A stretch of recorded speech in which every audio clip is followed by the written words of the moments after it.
Okay. All right.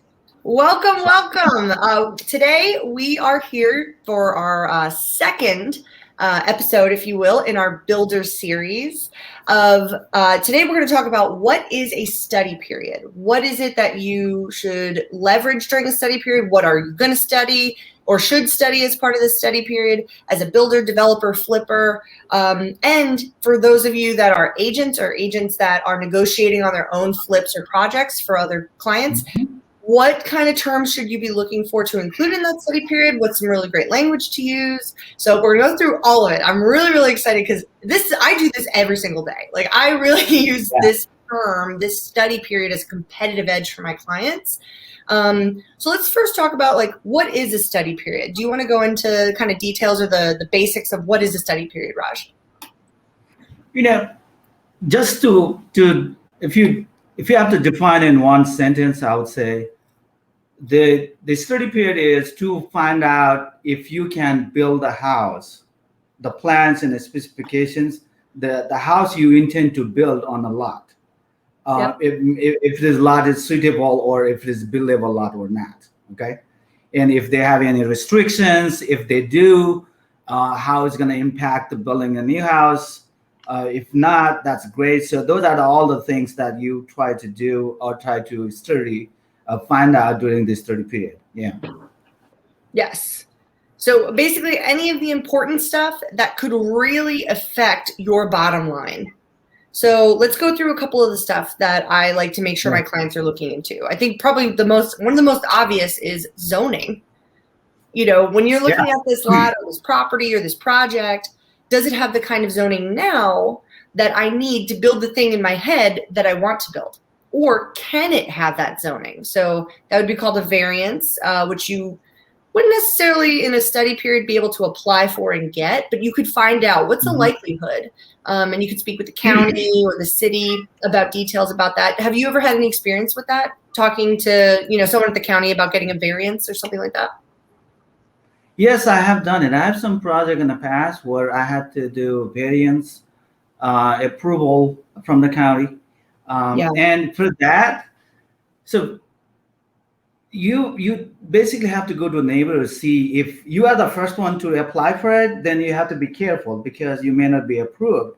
But if you know that, go to the neighbors, talk to the neighbors. If they have already done it, then you already have precedent over. So for example, you can go by, then it's most likely you will also get the approval, right? That's the first thing we do. So I did one project about maybe 2 years ago for a client, custom home in Falsers. So we had to apply for a variance and they approved it. It was city of Falsers. Sometimes city of Falsers is quicker than Fairfax County, especially now. City, you can still go or talk to them on the person, one-on-one. And Fairfax County is still online. But those are the things I do exactly. Go to the neighbor, talk to them. If they have applied on a pass and been approved, then you feel good. Then you can call county, also city, make sure that this is something they would be, entertaining, because your regulations, laws are always changing. Because your neighbor might have got it maybe a year ago, 2 years ago. Maybe there's a restriction now. Maybe city says or county says we don't want to do it anymore. But that rarely happens because you can't just have your neighbor do it and you are not allowed. You can always go and fight with city. That's not fair. But again, that's just the time consuming and money involved. But if you know that you can get it, before you even purchase a lot or tear down, that's the best option.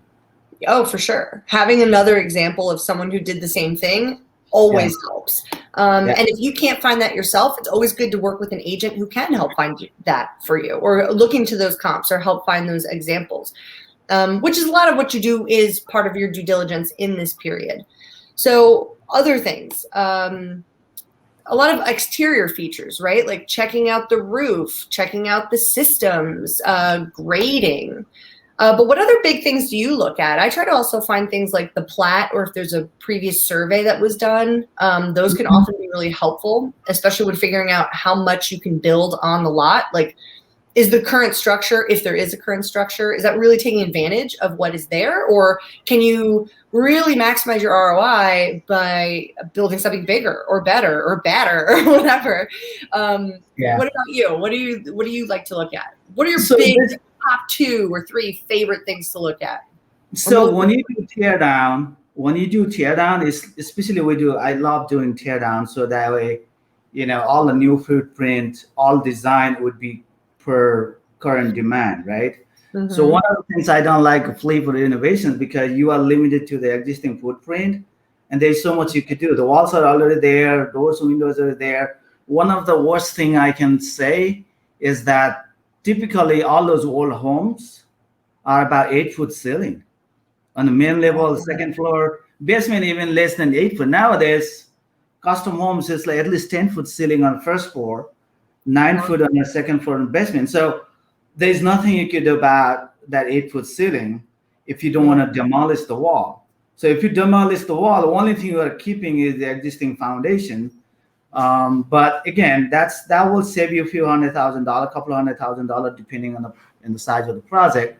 But at that point, you might just do the tear down and build a new house.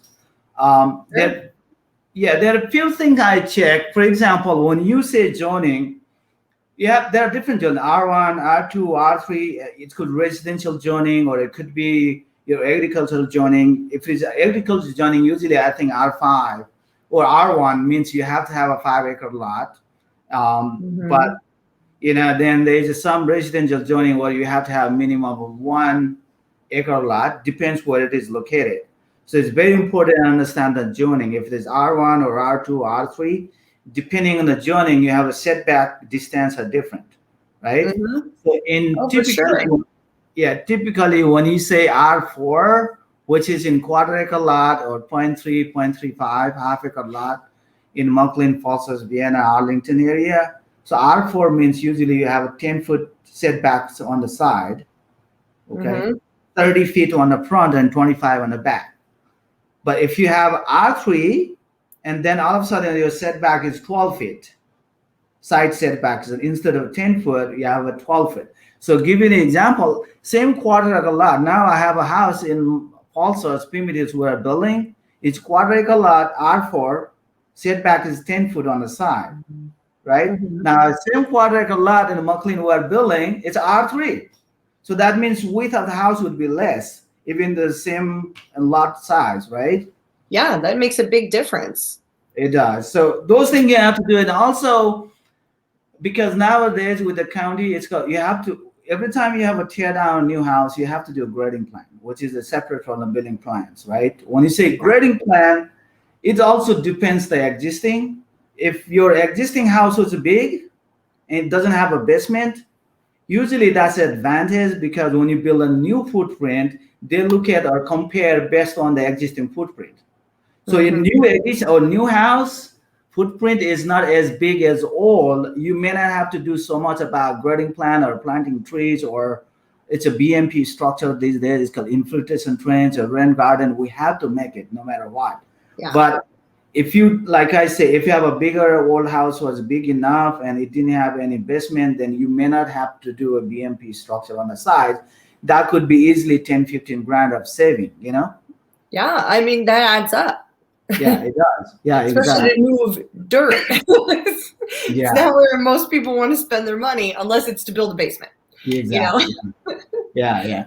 So those are the things I pay attention in terms of lot size. Like I said, mostly study of the lot has so many other factors you have to get involved. For example, your topography. Okay, it's a flat ground or sloping towards the front, sloping towards the back, because you might have a walkout basement or fully buried basement, right? Of course, you would prefer a walkout basement on the back. Sure. But if your ground is flat, you can't do walkout. You have to do walkout, right? Then area way, that's additional 5-10 grand of additional cost, because you have to build an area way or a window well. But if it is sloping down, then you have a walkout basement. You are also saving costs. Not just that. So you have to think about it. When you dig the basement, you have a dirt coming out. And you have to pay like what, $250 per truck. So if you have a fully buried basement, like 8,000 square foot home, you're talking about maybe like 80, 70, 80 trucks, or even 100 trucks of dirt you have to remove. So yeah, so I have one house. I have one house. It's the worst case scenario. I have a retaining wall. I have to do 120, 155 trucks. So that cost needs to be added. But if you have a walkout, maybe only you have a 20 trucks or 25 trucks. Wow. It's so, I love the example you just gave, because for me, that was such an easy way for me to visualize, like, how much dirt is this? Because I understand the size of a truck. Yeah. But like, I don't understand if you try to tell, oh, it's a soccer field size of dirt. Like, that's a lot, but I don't know how much that really is. So the truck measurement method, I like it. Yeah, that truck is standard truck. I think they call it 20-ton truck. Ooh. Yeah, those are pretty a lot of tons.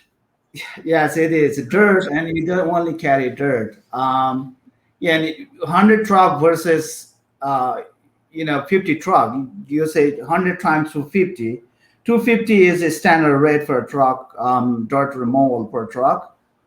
So 100 truck is like $25,000, versus 50 trucks is $12,500, right? Half the price.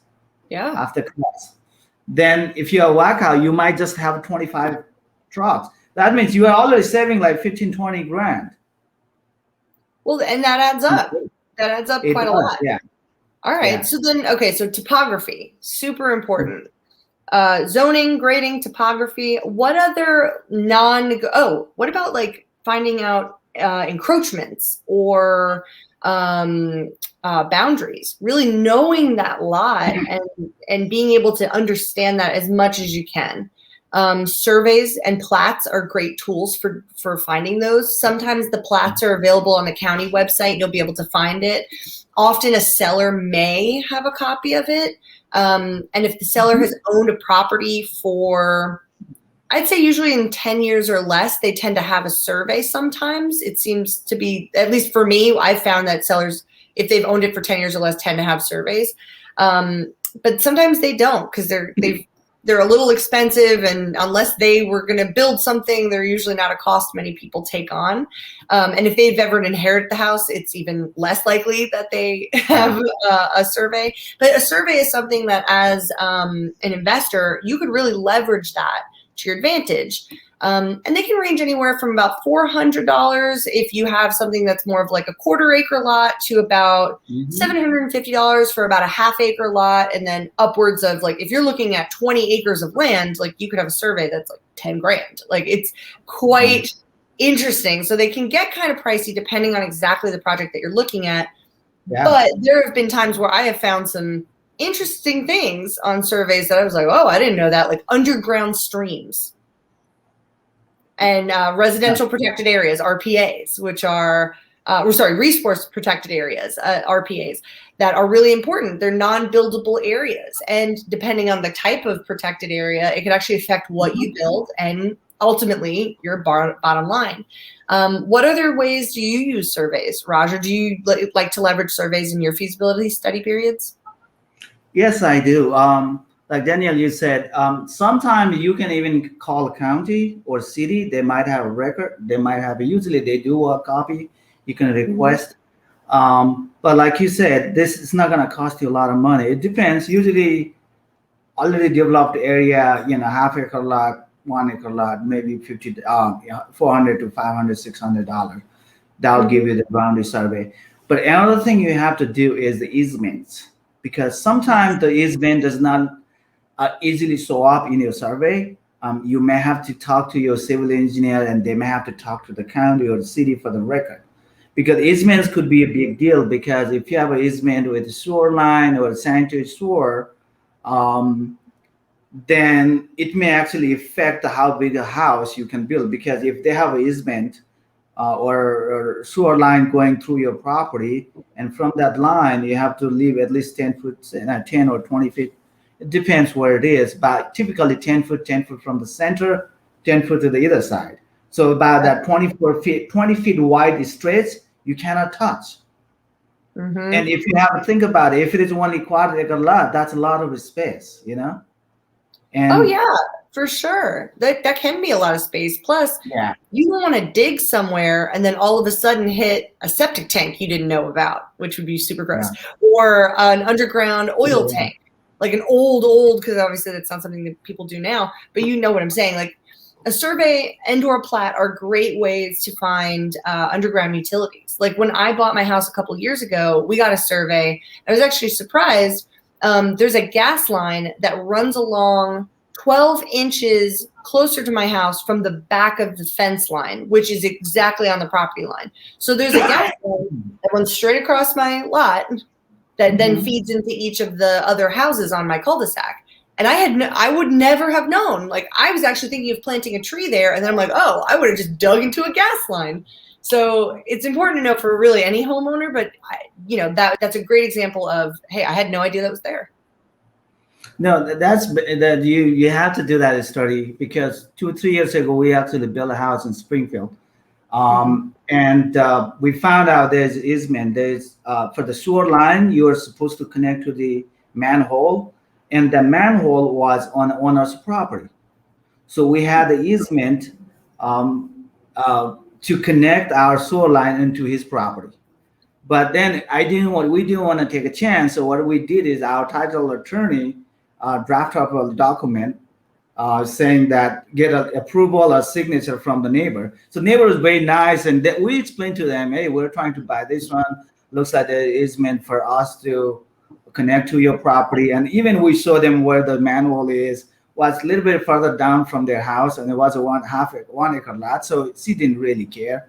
But we say, okay, do you mind if we put it in writing? So we put, a smaller 2-page document from our title attorney saying, hey, this is, and he recorded. I think you can also record with the circuit court to make it official. That's what we did before we closing. It's good to do. It just protects everybody, including the neighbor who's being so kind to allow you to tap into something like that, for sure. So surveys and plats, excellent tools, because besides just like utility easements, you may not know, like maybe half your driveway is actually shared with your neighbor, or maybe their garage is partially on your lot, and that actually affects your buildability. I was looking at a property in Arlington recently for an investor client of mine, and the lots, this is in Lion Village, which the lots are notoriously small, but they're very walkable, so it's a different kind of neighborhood. A neighbor on this pretty small lot to begin with, part of their garage hung over the eave of the garage hung over the property line by 2 or 3 feet on already a pretty small lot. So believe it or not, that actually affects the buildability. It affects how high you can build up because of this. This is technically an encroachment, is what this is called, rather than an easement. But you get what I'm saying. Like, there's things that pop up that you might not even realize, like being a manhole or a neighbor's garage or a shared driveway or a sunken gas line. Any of these can actually affect your buildability. So what other tools do you look at that are really important when you're trying to figure out, do I want to buy this or not? Because again, this study period happens, think of it as like a period that you take, much like if you were a standard home buyer doing a home inspection. It's like that, but on crack. Like it's really, really much more exaggerated because you're looking into a lot more information that you need in order to build. So what else do you do, Raj, that you find really effective when figuring out, do I actually want to own this? Do I want to build here? No, some of the things you quickly can check. For example, the location. We talked about that last time. If it is busy road, right? And if you have a busy road and you're trying to build a spec home, you know that some of the family who have little kids may not buy it, may not want to buy it. So that's a disadvantage. So if I have a lot that is on a busy road, if I decide to buy it, I will definitely buy it for less price than the lots are selling inside. Okay, that's one thing. And another one is the cul-de-sacs, right? The interior lot with the cul-de-sacs, they are very preferable, but because it's no busy, it's privacy, especially you have kids and family. But the problem is usually those interior cul-de-sac lots, the shape is not regular shape. Regular shape means they are rectangle shape or a square shape. They are the perfect shape. But when you have a cul-de-sac, most likely it's very uneven and Yeah, they irregular. fan out like that. Yeah. So you have to be creative about building a house. So then if your footprint or a house you have dreamed of does not fit on a footprint, even though you have an advantage of being a cul-de-sac, but then the house does not fit, right? Mm-hmm. So that's also a fact. Also, in the building height restrictions, given the example in Fairfax County, we say 35 feet in building height is Mm-hmm. mid-roof height. It's not top of the roof or ridge line. It's the mid-roof height. It's in Fairfax County. But guess what? So If you to clarify for everybody who doesn't understand what a mid-roof height is, it's not the peak of the roof. It's more of the ceiling of the highest room, right? Is that a good description of it? halfway, Or? so you have the second floor ceiling, right? Yeah, If then you have a ridge, it's a half distance. got it. Okay, that's a much better description than the one that I gave. I don't know if I explained correctly, but that's the half the height of the roof, right? Half the height of the roof. Okay, Half height of the roof. But I guess again, that is mid-roof height. That makes a lot of sense. mid-roof height, yes, mid-roof height. But this is Middle the of the deal. roof. Yeah, so but this is the deal. If you go to Vienna now, town of Vienna, guess what? There's a different requirement. It's a ridge line. It's a ridge is the 35 feet.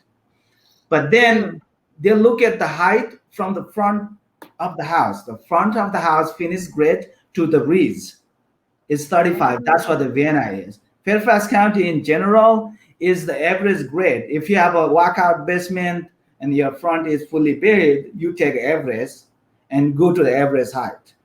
You know what I'm saying?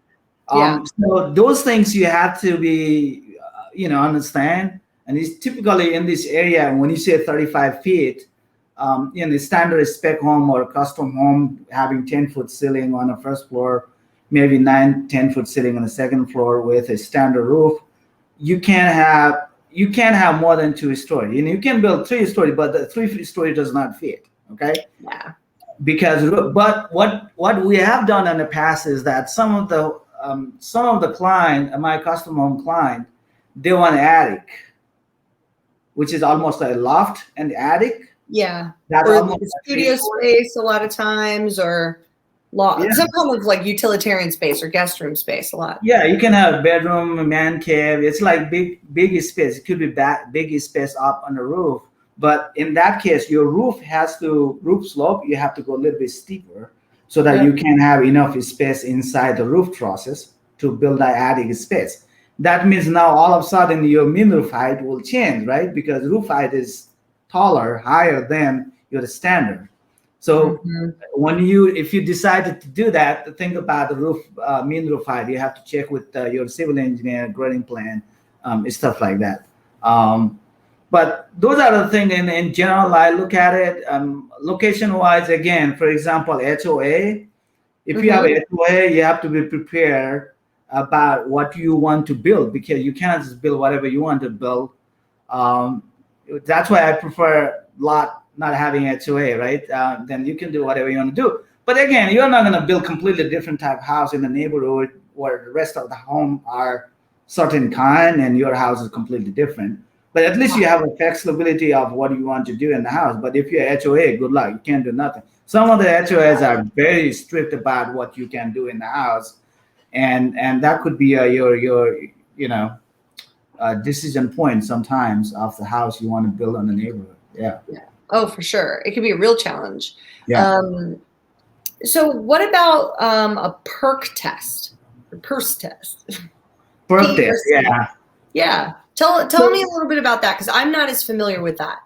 So if you have let's say typically we talk about 2 type of new construction.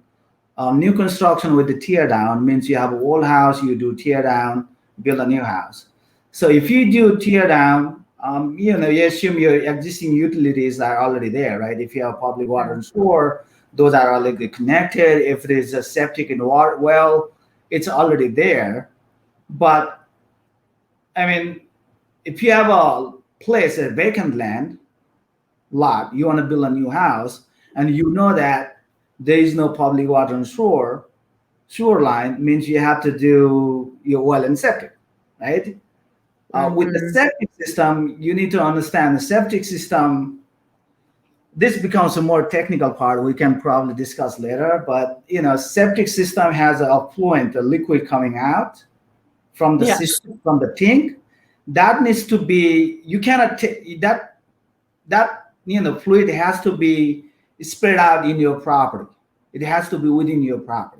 Okay. Mhm. So that means one requirement is that if you're on a septic system, you have to have a big lot, at least 1 acre lot. I would say I would recommend having at least 1 acre lot for the Yeah. septic system with a decent size, 5, 6, 7, 5, 6 thousand square feet home.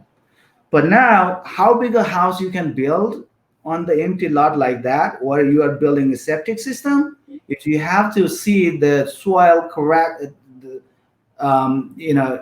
a soil, it's properties. It's like how bad soil is versus how good it is. If it's a clay soil, for example, it's worse. Because clay soil is Which is a still lot of bad. up here. Yeah, and also percolations.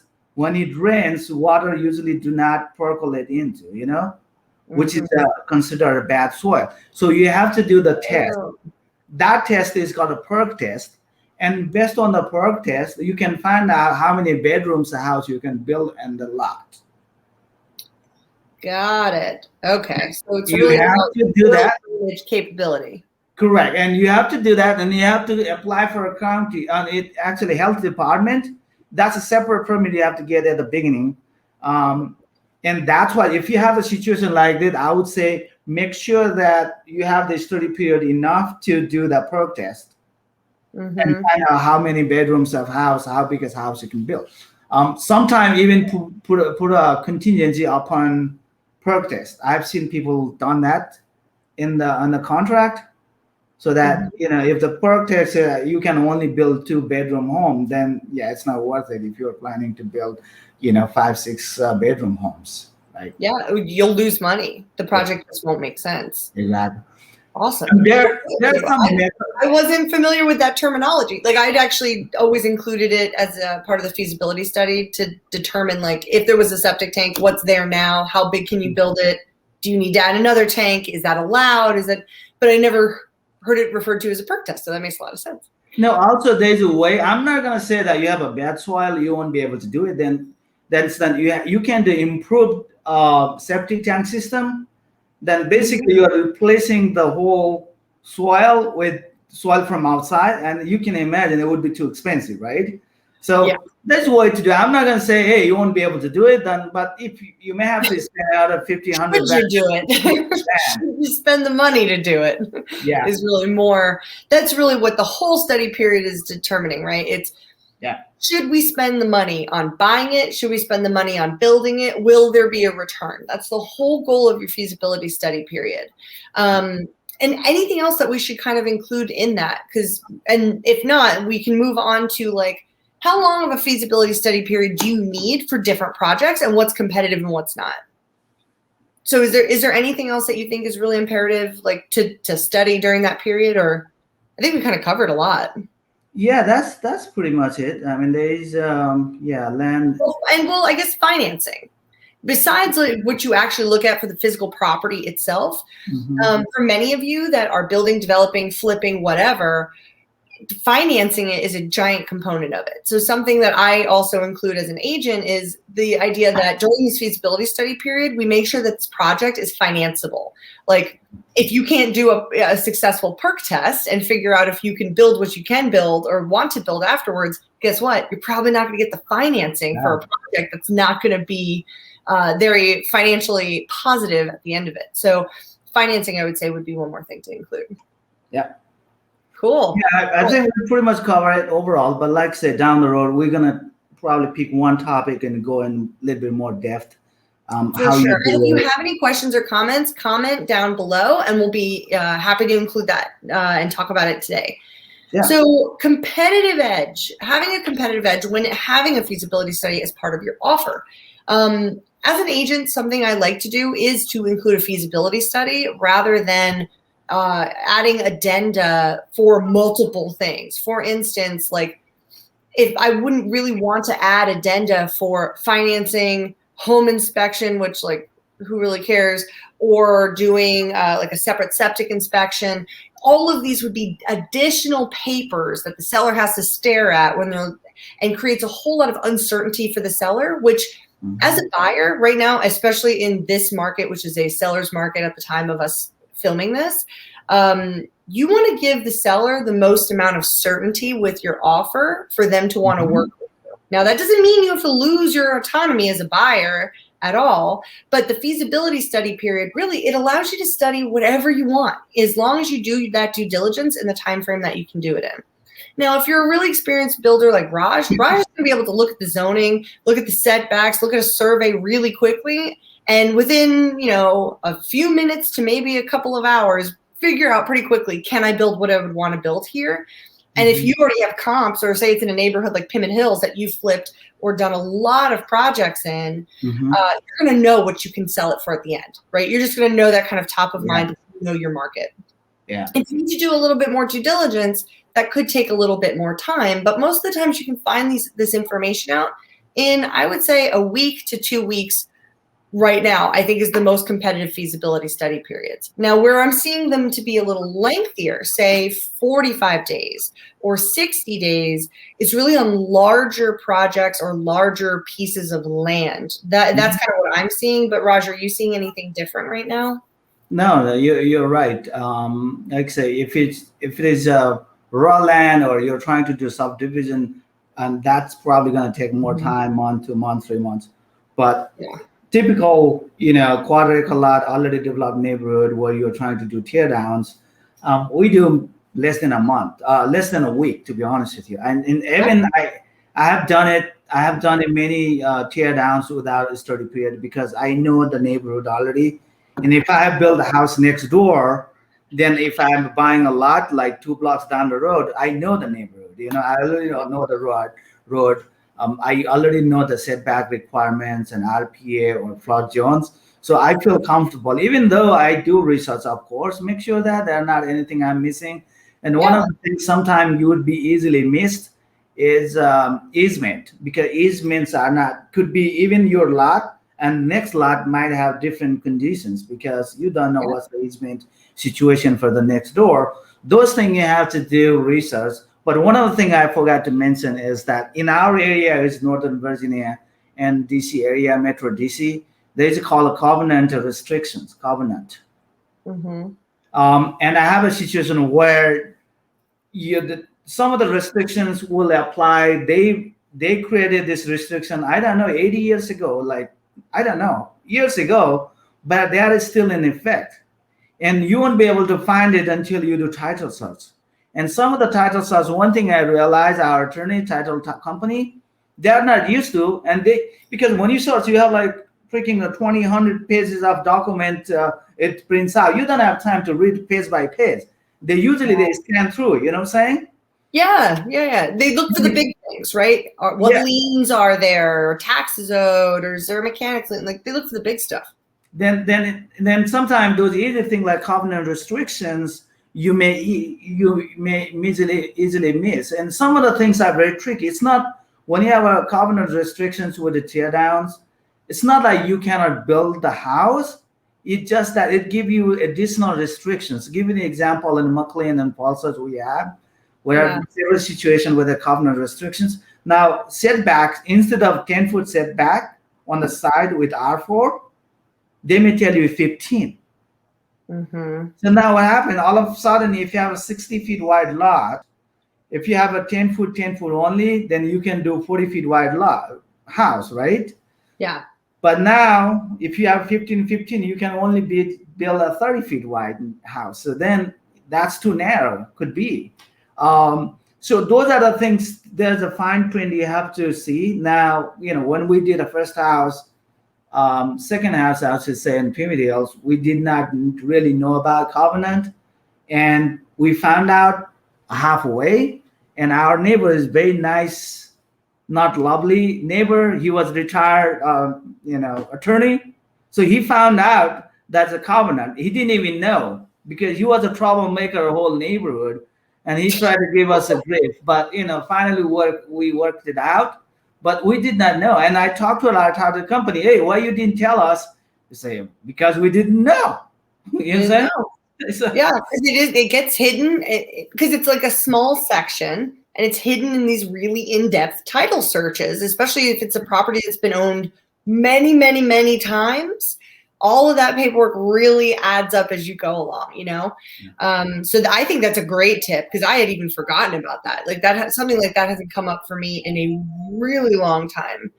So that's an awesome tip. Yeah, for sure. But yeah, I think right now competitively, if you can get a 1 day feasibility study, or not 1 day, sorry, 1 week feasibility study, that's great. If it's something that's a little more complex or maybe has like a septic tank or has a little bit more acreage or something where you're like, I really got to look into this a little bit more, and you want the time to get a survey if there isn't one there, or a soil study or a radon study, or like anything you want to do that take a little bit more time, push maybe for 2 weeks. And a lot of times that will also help you with financing. Most hard money lenders, they're able to get you answers within 3 days or less in many, many cases because they understand the urgency behind a lot of these deals. But if you're looking at something that is going to be multiple homes, like subdivision, making a cul-de-sac of townhomes, building a 40-unit condo building, it will take a little bit more time. You should probably do anywhere from 45 days to as much as like say 4 months for some of the due diligence on some of those. A little bit more rare, but also expect during that study period that you will likely be putting in your EMD unless you're doing something that's a week or less. Because as everybody knows, your EMDs do anywhere from 5 to 7 days from ratifying a contract. Your study period is also part of your contract, so you're not doing this. You can do it beforehand. You can study whatever you want beforehand. But really, this is a tool to be able to get under contract, control the deal as the investor developer, right? Because once you're a buyer that's under contract, you're really in control for the most part. The seller only has 2 opportunities to back out. One, if you do not obtain the correct insurance within 7 days of being under contract, and that's only in Virginia, and I think that actually is for DC as well. And then 2, if you do not put your EMD in the bank. So as long as you do those 2 things, and within week 1, you, the buyer, are in complete control. They have to sell you the house other than that. So leverage these study period timeframes to your advantage to find out what you need to know. And if you don't like the answer, the other great thing about that is renegotiate. Most sellers don't want to go back on the market. It's a bit of a financial stigmatization, and if you find something that they have to disclose to another buyer, then that could be really to your advantage to renegotiate. So you have those 2 options. You can either void or you can renegotiate. And I always suggest renegotiating first before voiding. Now, the way you write this into your contract, you can either put it as a different addenda, like an addendum right at the end of the contract, or if you're doing just like a simple feasibility study language, you could put it in the other section of the contract. There is like a other term section in Virginia, and then there's another other term section in the DC contract as well. Those are the 2 states that are relevant here for where I'm licensed. In New York, an attorney draws up your contract, so you could put it in there as well if you wanted to. Hey, Jess. When you put this in the other section, you write something like the buyer retains the right to conduct a feasibility study period for 7 days starting 1 day post ratification. Now you want to get really specific with it, and that might sound like a lot of language, but timing and dates really matter in a contract, so make sure that you include that. You also want to say the buyer will have the right to void based on the results of that study. You can say you're doing a feasibility study, but if you don't have the right to void, guess what? You don't have the right to void. So you want to make sure you put that in there. That's the whole purpose of a study period is if you want to back out, you would be able to back out during the study period without losing your EMD. Yeah. Exactly. And if you have a feasibility study period that is longer than when your EMD is due, guess what? You better make sure you can back out and you give yourself the right to void. Yeah. You also, even if you don't write that you want the right to renegotiate, you obviously can. And in Virginia and DC, if you look, they have sections in things like the home inspection contingency and the financing contingency that allow you to the appraisal contingency that allows you to renegotiate for X amount of days. And if both parties don't come to an agreement, how that dissipates. leverage that same language, steal that from those other parts of those addenda. Attorneys have written them, leverage it. You pay to be part of those MLSs, and then put that as part of your feasibility study language. I recently added that if we, I used to just do like the 7-day feasibility study period with the option to void. Then I just said, well, what if we use all the way up until day 7 and we really haven't had a lot of time to negotiate? Technically, your buyer either has to void or you have no option to renegotiate. So I started adding in that language so that it actually can extend your feasibility period by a few days as you have that option to renegotiate, as long as you submit an addendum to renegotiate. So I can go into a whole course on that, so we're not going to talk about that today. But the language that you use is really important. Make sure you say to void, and make sure you also put in how many days to renegotiate per party, and steal that language from the contract that's already there. That's great. Awesome. Yeah, I think that's very helpful. Yeah, that's very clever. Yeah. Awesome. Well, I think we've really tackled a lot. I think we went over all the real basics of a feasibility study period, why it's important, how you should leverage it as a investor, developer, and an agent. And if you guys have any questions, leave your questions in the comments, and Raj and I will make sure that we get back to you. And we will see you next week for Builder Series number 3. Sounds good. Awesome. Thank you so much. Thanks. Bye. See you later. Bye. Bye-bye.